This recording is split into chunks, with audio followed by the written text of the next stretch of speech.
Good morning, Annalie. I'm glad you're here today. Our focus will be on your relationship with your sister and how you can improve it.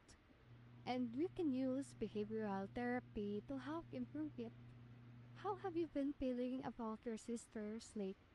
Nakakainis na po siya eh. Naramdam ko po, hindi po talaga kami nagkakaintindihan. Kapag nagsasalita po ako, parang nakakainis po talaga siya eh. May stress po sa kanya. Ooh, that sounds challenging. Can you tell me more about what specifically frustrates you? Kapag nagsasalita po kasi ako, pinupungkol niya ako.